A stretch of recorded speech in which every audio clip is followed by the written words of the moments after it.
There are many things Daniel Craig is going to miss about playing James Bond. For one, the strangers at restaurants who send him over free martinis. That has happened plenty of times, usually at about 11 o'clock in the morning, Craig, 53, says with a chuckle. That's certainly not the time for me to drink cocktails anymore. It may have been in the past. He's less nostalgic for the cheeky selfie requests from fans who ask him to recreate 007's iconic gun pose in photos. "I'm such a grump," Craig admits. "I'm always as nice as I can be, but I'm not that guy, so I let them do the posing. They get to have the fun." Review: No Time to Die ends Daniel Craig's James Bond run with a stirring, if flawed effort. No Time to Die, in theaters Friday, marks Craig's last ride in the Aston Martin as Bond, a role he has gruffly played for 15 years and 5 movies. The explosive new adventure, which arrives after more than a year and a half of pandemic delays, finds the world's most famous spy confronting an elusive bioterrorist named Lotsafer Safin, Rami Malek, who has a connection to Bond's love interest, Madeleine Swan, Lee Seydoux. That Craig is back at all is somewhat surprising. Promoting his last 007 film, 2015 Spectre, the no-nonsense British actor wasn't shy about his exhaustion with the role and told Time Out London that he'd rather slash his wrists than continue with the franchise. More, why Rami Malek wasn't afraid to go up against James Bond, and what happened to his face. "I've always tried to be honest about my feelings," Craig says now.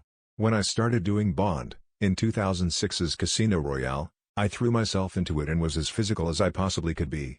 I felt like that was really important. That's who I wanted my Bond to be. I wanted people to believe it was me doing those stunts. However, after Spectre, I genuinely felt like I couldn't do that anymore. I felt like, what was the point? Also, it's at least a year out of my life away from home. And that is really tough on everybody." Craig shares a 3-year-old daughter with his actress wife, Rachel Weisz, both of whom also have children from previous relationships.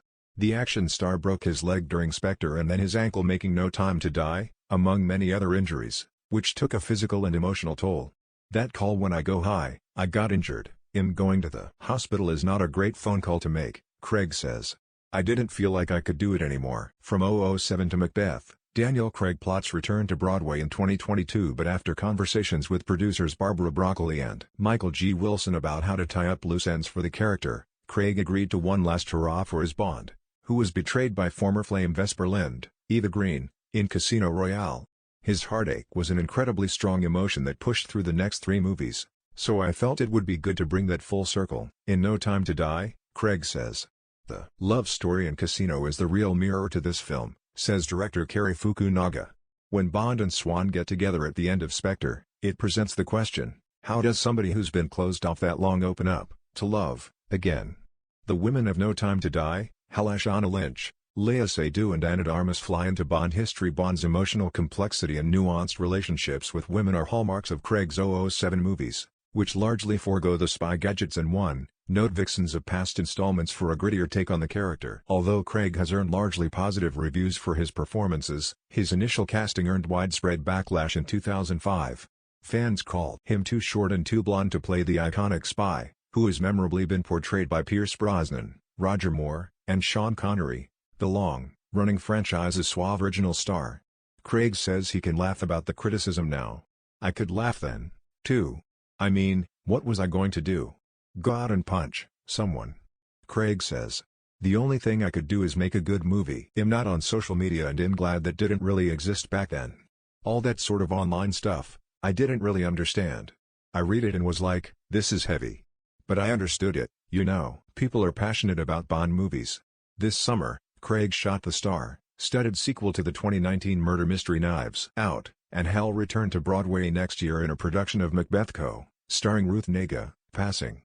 He dares not speculate about who should play Bond next, nor does he have any advice for the next person taking up the mantle. "When I started, I didn't have an awful lot of information, and I think that was the best way to be," Craig says. "Being naive and green, I was just open-minded and said, okay, let this happen. I think if it had more knowledge and insight, it would have crippled me." Contributing, Brian Alexander.